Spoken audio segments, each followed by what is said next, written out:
Hola a todos, ¿cómo están? Bienvenidos a una nueva reacción, a un nuevo video donde vamos a ver otro fragmento de la entrevista esta fenomenal a Antonio Escotado, donde en este caso, bueno, vamos a hablar un poquito más de la cuestión privada de Escotado, de su pasado, y bueno, cosas más que no quiero spoilear, que yo ya vi los títulos y demás y está interesantes. Y bueno, nada, bienvenidos a Mental Horse, a Caballo Mental, vamos nomás. Y quisiera centrar esta parte de la entrevista en la filosofía o en su obra, dejando al margen dos aspectos, que es el aspecto de las drogas y el aspecto de los enemigos del comercio, que trataremos en otra parte, y es su obra como filósofo y sociólogo, ¿no? Que son dos grandes preguntas. Usted ha escrito una importante y muy reeditada historia de la filosofía, que en realidad llamó historia de la ciencia. Y es curioso ese compartimento estanco del saber, en el cual la filosofía iba por un lado y la ciencia iba por otro. Y usted, cuando se puso a escribir la historia de la filosofía, es el génesis del análisis científico. Por el título uno no podría sospechar que se trata de filosofía, pero es filosofía. ¿Por qué se ha producido esa división entre las ciencias? Técnicamente empezó, creo que con el humanista Juan Luis Vives, que es un humanista español, que la distinción entre ciencias y letras aplicada al plan de estudios. Pero siempre ha habido, digamos, esta tensión entre los ¿Está? cuantitativistas y Relativistas. y los Epa, cualitativos, digamos. cualitativos, Siempre cualitativistas. la ha habido. Bueno, Aristóteles Pero mi era... libro, cuidado, o sea, estás hablando de un libro que fue en las unidades didácticas, o sea, mi libro Sí. de texto para la asignatura de filosofía y metodología.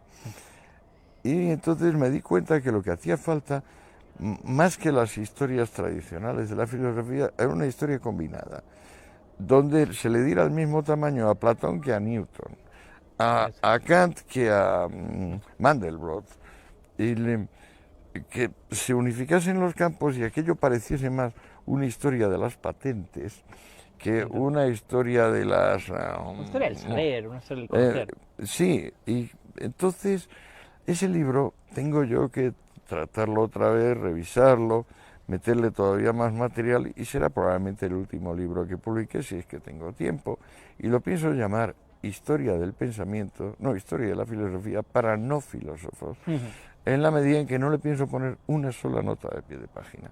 Ya he puesto tal cantidad de notas de pie de página.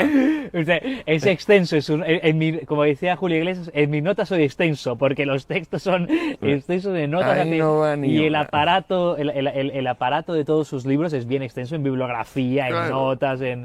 pero lo que el sabio se distingue del ignorante en que es capaz de no solo mantener el eje cronológico, sino contextualizarlo, en el sentido de que en 1930 pues pasa.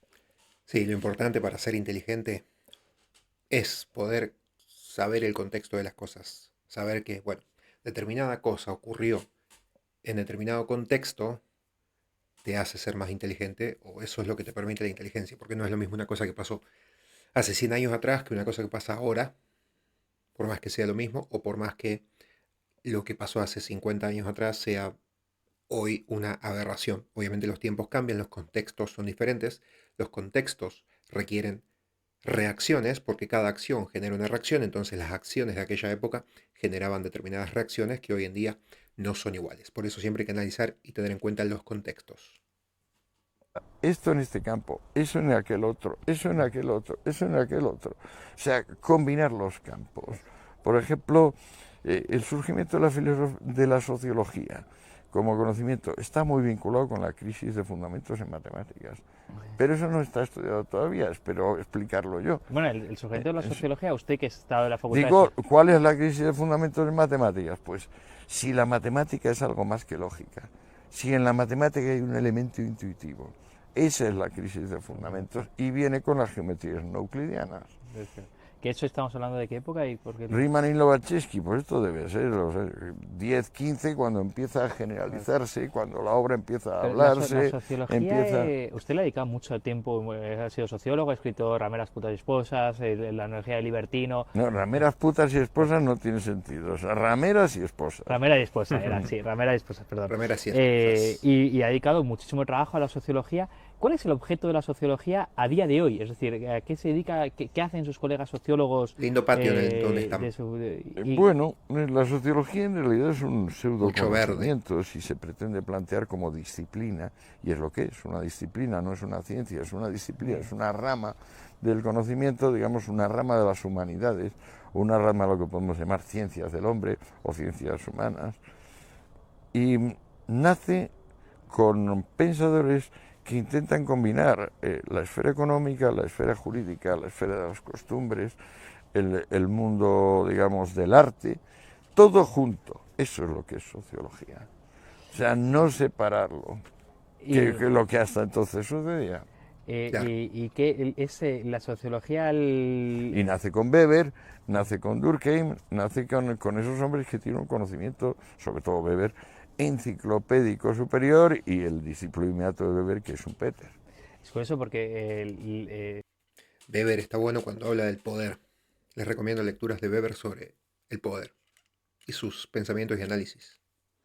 centra el nacimiento de la sociología no son donde se les puede poner, que suele ser en Comte y suele ser... No, suele ser en Marx y en Comte, sí. Sí. Marx es un cero a la izquierda porque ni siquiera define el concepto de clase.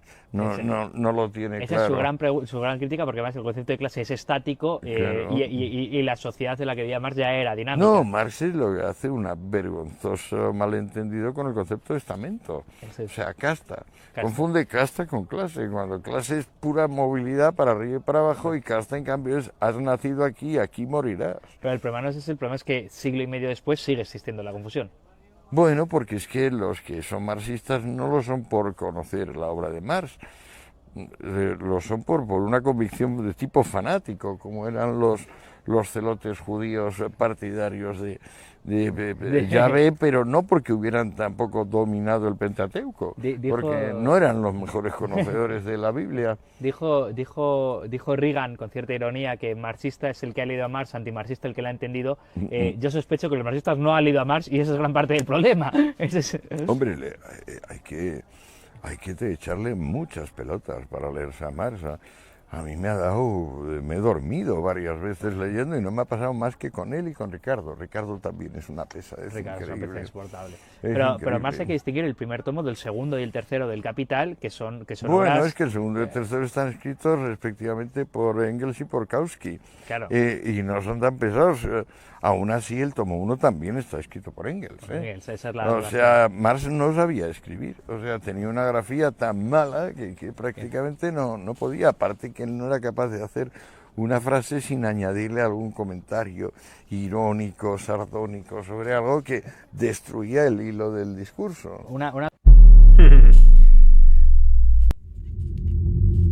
Podríamos decir que escribía como hablaba y bueno, no era de los más dúctiles.